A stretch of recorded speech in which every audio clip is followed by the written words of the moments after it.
बिस्मिल्लाहिर्रहमानिर्रहीम। अस्सलाम वालेकुम नाजरीन, आप यूट्यूब चैनल देख रहे हैं। मैं इमरान खान हूँ। नाजरीन, जलालपुर के बाद जो अलीपुर का इलाका है वहाँ से भी बड़े खौफनाक मनाजिर आ रहे हैं। अलीपुर ऐसे लगा कि आनन फानन डूब गया। 80% जो इलाका है अलीपुर का वो डूब चुका है। लोगों की फसलें तबाह हो गई हैं और लोगों को बिल्कुल आइडिया नहीं था कि यहाँ पे भी पानी आएगा। जैसे जलालपुर पीर वालों के साथ धोखा हुआ, उन्हें बिल्कुल समझ नहीं आई। लाखों अफराद वहाँ पे पानी के अंदर फंस गए। उनको निकालना एक बहुत बड़ा मुश्किल काम था जो अभी तक जारी है। बहुत सारे लोग अभी भी अपने इलाकों में महसूर हैं, उन तक कोई पहुंचा ही नहीं क्योंकि वहाँ पे कश्तियाँ बहुत थोड़ी हैं। अब अगर एक पूरा शहर आपने इलाका खाली करवाना हो तो आपको सैकड़ों गाड़ियाँ लगती हैं सड़कों पे। तो यहाँ तो कश्तियाँ हैं सिर्फ, और वो भी बहुत थोड़ी तादाद में। अभी जो एक वीडियो आई मेरे सामने सोशल मीडिया पे, वहाँ एक मजहबी जमात है, सियासी जमात है, उनके लोग ये बता रहे हैं कि यहाँ 11 कश्तियाँ हुकूमत ने भेजी हैं। इनमें से 9 कश्तियों के इंजन ही ख़राब है। तो अपनी मदद आपके तहत जो फलाई तंजीमें हैं वो मदद कर रही हैं, जो मकामी अफराद हैं वो मदद कर रहे हैं, और कुछ प्राइवेट कश्तियाँ लेके लोग अपनी आई हुए हैं। जो ये मल्लाह वगैरह होते हैं, जो प्रोफेशनल लोग हैं, वो पैसे वैसे लेते हैं लोगों से। कोई लाख रुपए लेता है, कोई 1.5 लाख रुपए लेता है। लोग चंदा जमा करके अपनी अपनी जान बचा रहे हैं। ये नाजरीन सूरत हाल पैदा हो गई है। मैं मनाजिर देख रहा था कि एक बाप ने अपनी बेटी को उठाया हुआ और दरख्त के साथ चिमटा हुआ है और वहाँ उसने पनाह ली हुई है। उसके साथ एक और आदमी भी खड़ा है। वो कह रहे जी हम 3 दिन से राब्ते कर रहे हैं कि हमें मदद दीजिए, हम 3 दिन से इस पानी में फंसे हुए हैं, हमारी क्या हालत हो गई है। फिर वो बंदा इशारा करके बताता है कि वहाँ पे बच्ची की माँ जो है वो डूब गई है, यानी माँ उसकी जाँ बहक हो गई है। बहुत सारे लोगों की हलाकतों की इतला आ रही है। आज सुबह बताया गया कि एक इलाके में 7 लोग मजीद जाँ बहक हो गए डूब के। हुकूमत जो सहूलियात फराम कर रही है वो ना होने के बराबर है। बिल्कुल कोई ऐसी सहूलियात नहीं है जिन पे आप कह सकेंगे वाकई हुकूमत कोई सहूलत दे रही है, रेस्क्यू कर रही है। रेस्क्यू 1122 वालों ने अपना पूरा जोर लगाया, लेकिन उन्हें टिकटॉक के लिए भी इस्तेमाल कर लिया जाता है बुला के। अपना जोर उन्होंने लगाया लेकिन कैपेसिटी बहुत थोड़ी है। हुकूमत सही तरीके से इसको प्लान नहीं कर पाई। और असल बात यह थी कि जब यह डिजास्टर आ रहा था उससे पहले बहुत टाइम था। इन बंदों को तोड़ने से पहले यहां पे पानी पहुंचने तक कई दिन लगे, 1 हफ्ते से ज्यादा टाइम लगा। उस 1 हफ्ते में हुकूमत ये सारे इलाके खाली करवा सकती थी, अलीपुर के लोगों को निकाल सकती थी, जलालपुर पीरवाला के लोगों को निकाल सकती थी, मुल्तान की सराउंडिंग में जितनी तबाही हुई है इसको कम कर सकती थी। लेकिन हुकूमत ने इसमें से कुछ भी नहीं किया। उन्होंने जो किया वो ये है कि उन्होंने लोगों की वीडियोस बनाई, उन्होंने अपने टिकटॉक्स बनाए, और यही काम हुकूमत कर रही है। इस हुकूमत का जो वजीर आज़म है वो भी यही कर रहा है। जाली हुकूमत है ना, जाली वजीर आज़म है, वो भी यही काम कर रहा है। वजीर आज़म को देखो तो आपको नजर आता है कि थोड़ी देर के बाद वजीर आज़म किसी और मुल्क में पहुंच जाता है। अभी कतर के दौरे पे निकल गए हैं कि जनाब वहां पे इसराइल ने एक मिसाइल जो है वो दागा है, तो ये कतर पहुंच गए। भाई ईरान के ऊपर इतना अटैक किया अमेरिका ने और इसराइल ने, वहां पे तो आप नहीं गए तारीख जैती के लिए, लेकिन आप वहां पहुंच गए कतर में। अफगानिस्तान आप नहीं गए, जहां से पैसे आते ना इनको यहाँ फटाफट पहुंचते हैं। आपको पता ना कतरियों के इनके पुराने ताल्लुकात हैं, तो वहां फौरन ये पहुंच गए हैं बूट पॉलिश करने के लिए। जनाब हम आ गए, हुक्म करें, करना क्या है, हम किराए की फौज है, किराए के लोग हैं, बताओ किससे लड़ना है, क्या करना है। तो वज़ीर आज़म आपके वहां पे भी पहुंच गए, कतर में भी, और इससे पहले भी आप देख रहे हैं। और अटकेलियां कर रहे हैं बाहर, जो इनके साथ फॉरेन डिग्निटीज मिलती हैं। वो भी एक वीडियो आई हुई है, उसके हाथ के साथ अपना हाथ टच कर रहा है कि किसी तरह मैं इसका हाथ पकड़ दूं और हाथ पकड़ के एक अच्छा टिकटॉक मेरा बन जाए और फील आए जैसे कि बड़ी इजहार यकजहती है, दुनिया मेरे से बहुत प्यार करती है। ये जबरदस्ती मिलने वाला वज़ीर आज़म है। जो इसकी तरफ हाथ बढ़ाता है उसके गले लग जाते हैं जबरदस्ती, और वीडियो बना लेते हैं, ऊंची ऊंची हंसते हैं, कहके लगाते हैं, हा हा हा हा। ये क्या चल रहा है? ये वज़ीर आज़म है, जोकर है। क्यों आपने पाकिस्तान के साथ ऐसा मजाक किया? और वो कॉन्फिडेंस ही नहीं है। वो यानी जो इमरान खान का एक ऑरा था, जो इमरान खान का एक कद था, जो इमरान खान दिखता था, जैसे वो लोगों को मिलता था, जैसे लोग उसे प्रोटोकॉल देते थे, अब उस एहसास कमतरी से निकलने के लिए होची हरकतें की जा रही हैं। और ये मिलिट्री एस्टेब्लिशमेंट ने पाकिस्तान में मुसल्लत किया, और उनकी अपनी हरकतें भी ऐसी हैं बेचारों की। तो इमरान खान बनने के चक्कर में ना ये सारे पागल बनते जा रहे हैं, और वो दिखाई भी दे रहा है। मुल्क में सैलाब आया हुआ है, इनके सैर सपाटे खत्म नहीं हो रहे। भाई इस वक्त तो आपके पास टाइम ही नहीं होना चाहिए। सैलाब में फंसे हुए लोगों का ख्याल रखने के अलावा आपके पास करने के लिए कोई काम और होना ही नहीं चाहिए। लेकिन देखें ना, जो लोग तनकीद करते हैं, जो मीडिया दिखाता है कि जनाब ये देखें ये क्या हो रहा है, ये देखें ये क्या हो रहा है, ये देखें हुकूमत कश्तियां नहीं पहुंचा पा रही, ये देखें हुकूमत अवाम को खाना नहीं दे पा रही।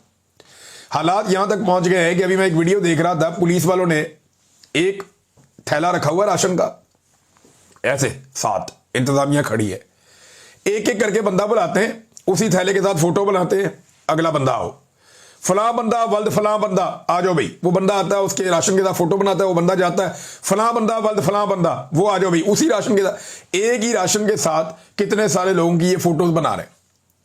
जरा उन लोगों की ना आंखों को आप क्लोज करके देखें, उस वीडियो में उनकी आंखें झुकी हुई हैं, चेहरों पे शर्मिंदगी और मायूसी है, लेकिन उनके बच्चे भूखे हैं ना, वो मजबूर है बेचारे, वो तस्वीर भी खिंचाएंगे, चाहे उन्हें 2 किलो 4 किलो चीज मिलेगी वो लेकर घर जाएंगे।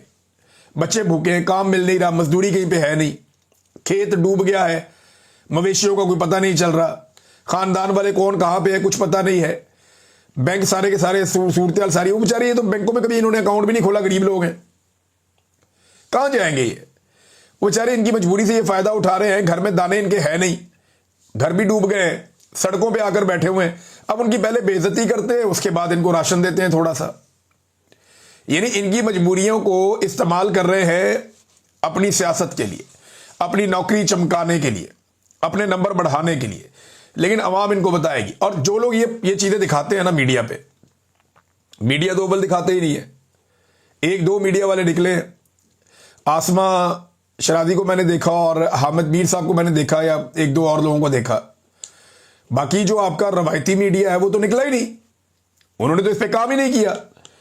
लेकिन ये सारा, अभी अगर एंटी एस्टेब्लिशमेंट होती ना ये वाली हुकूमत, या एस्टेब्लिशमेंट इस हुकूमत के खिलाफ होती, तो फिर आप तमाशा देखते कि इस मिलिट्री एस्टेब्लिशमेंट ने पाकिस्तान के सारे मीडिया को इस सलाब के ऊपर लगा देना था कि जनाब फौज के अलावा कोई इदारा मदद नहीं कर रहा, ये दिखाना था, तबाही कर देनी थी पकड़ के इन्होंने हुकूमतों की। लेकिन अभी क्योंकि ये हुकूमत की बैकिंग कर रहे हैं, तो जो जुल्म हो रहा है वो भी नहीं दिखा रहे। अब धमकियां ये लगाई जा रही हैं, पंजाब के इंफॉर्मेशन मिनिस्टर ने कहा जी कि तनकीद करने वालों को धमकियां लगाना शुरू कर दी कि हम सैलाब के बाद निपटेंगे, सैलाब गुजरने तो ये करेंगे वो करेंगे, भी अवाम आपको निपटेगी, हम निपटेंगे, पाकिस्तान निपटेगा, ये जाली मैंडेट और मैंडेट पे डाका डालने वालों से लोग निपटेंगे और बड़ी जल्दी निपटेंगे इंशाल्लाह। ये नजर आएगा पूरी दुनिया को। सऊदी अरब ने जो इमदादी सामान भेजा, कैपेसिटी आप इनकी चेक करें, जो सऊदी अरब ने इमदादी सामान भेजा उसके अंदर सोलर प्लेटें भी थी, ये कसूर के अंदर सामान बांट रहे थे लोगों को, लोग आ रहे हैं अपने मोटरसाइकिल पे बांध के सामान लेकर जा रहे हैं, इमदादी सामान है। एक तो सामान अपनी मर्जी के लोगों को देते हैं, ये सामान उनको भी दे रहे हैं जो सैलाब में डूबे ही नहीं, यानी अपने बंदों को बुला के उनको नवाज रहे हैं, ले जाओ सामान, सऊदी अरब तो आया।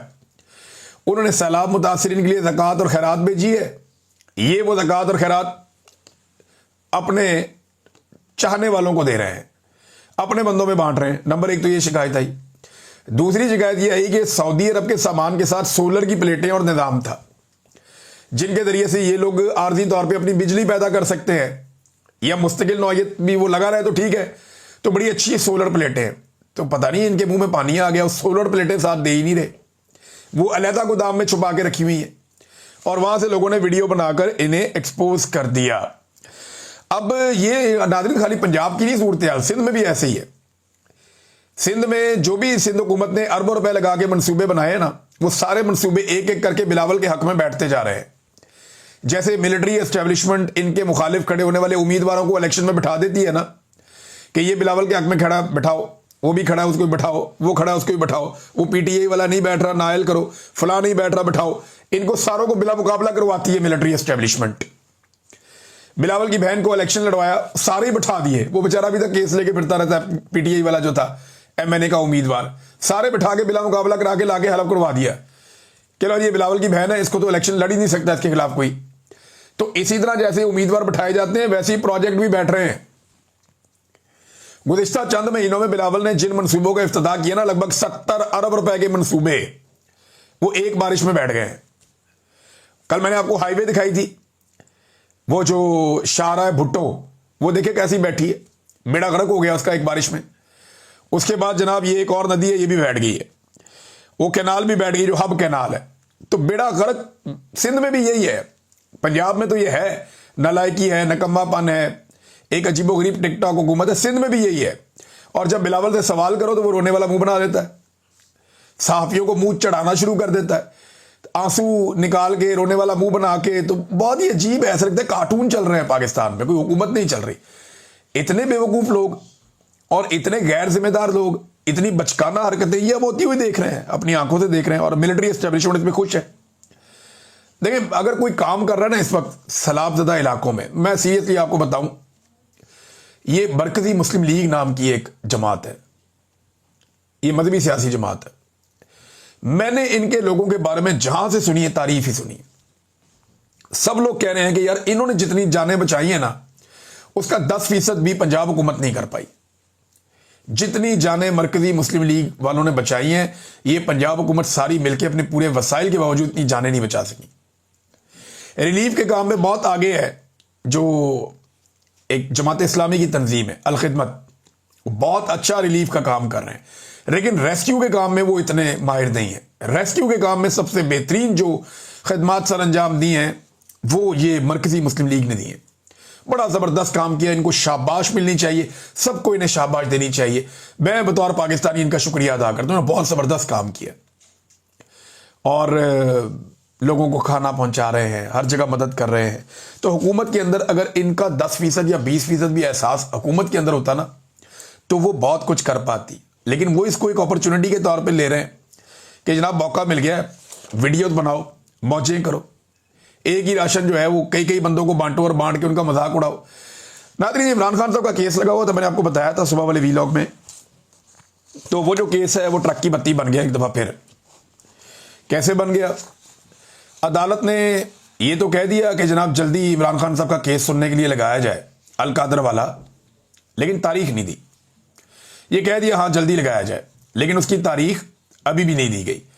तो 3-3.5 महीने 4 महीने हो गए पहले से लटका हुआ है, तारीख तो पहले भी नहीं मिल रही थी, तो तारीख अब जल्दी मिल जाएगी इसकी क्या गारंटी है? तो उसूलन तो तारीख मिलनी चाहिए थी, बहुत पहले मिलनी चाहिए थी, क्योंकि अल कादर वाले केस में, जो यूनिवर्सिटी वाला केस है, उसमें इमरान खान से एक लॉयर कहते हैं कि इसमें तो फटाफट जमानत होनी है इमरान खान साहब की और उन्होंने बाहर आ जाना है। लेकिन वो कोशिश कर रहे हैं कि तोशाखाना 2 के अंदर पहले सजा दें, फिर इसमें जमानत दें, ताकि इमरान खान साहब को मजीद जेल में रखा जा सके।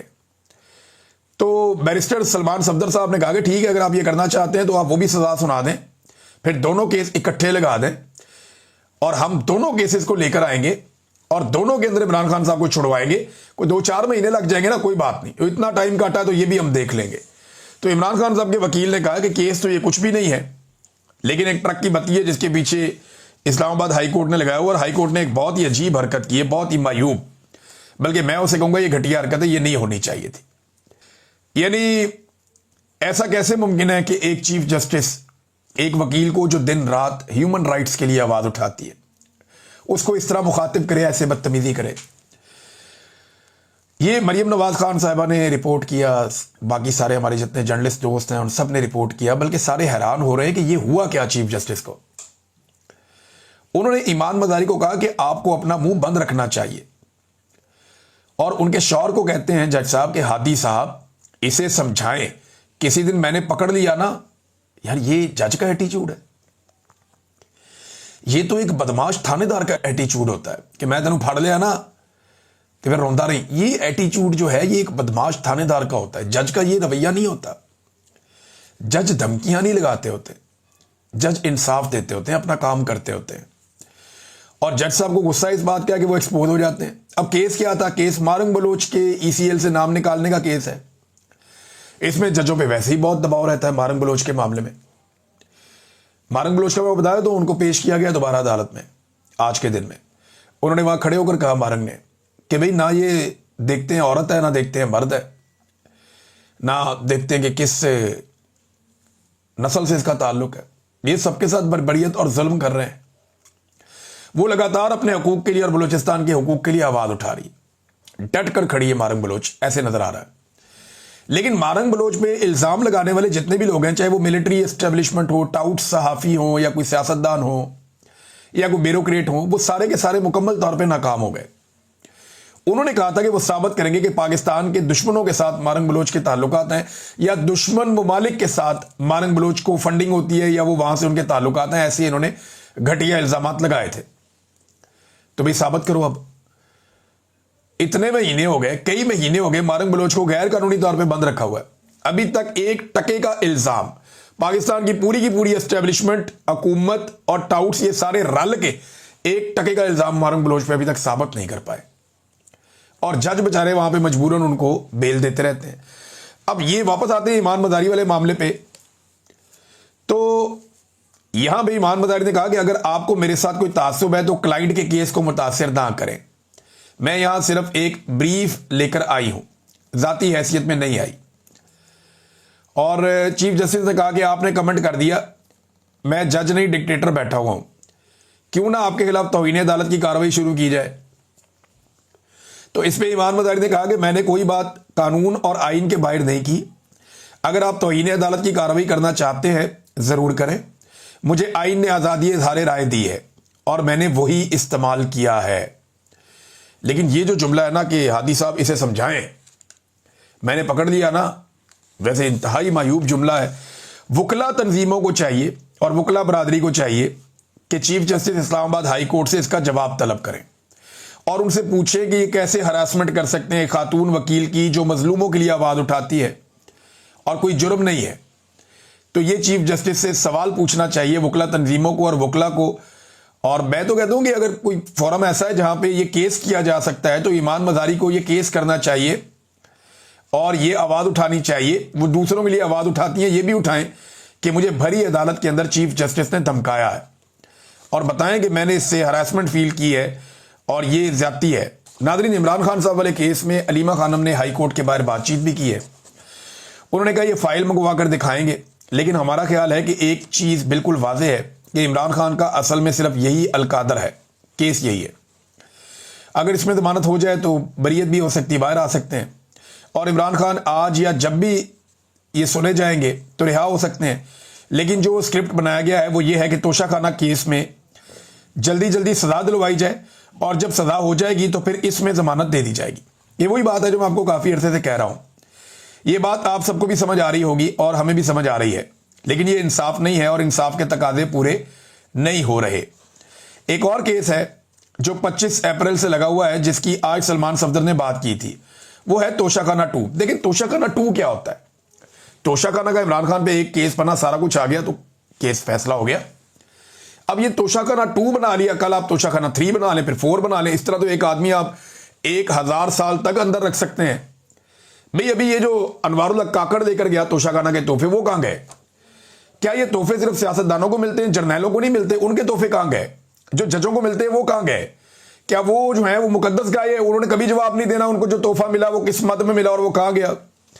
ये ज्यादती इमरान खान साहब के साथ की जा रही है और पूरे पाकिस्तान को नजर आ रही है जो ज्यादती हो रही है, सबको नजर आ रही है। नादरीन, अब तक के लिए इतना ही। अपना ख्याल रखिएगा, अपने इस चैनल का भी। अल्लाह हाफिज।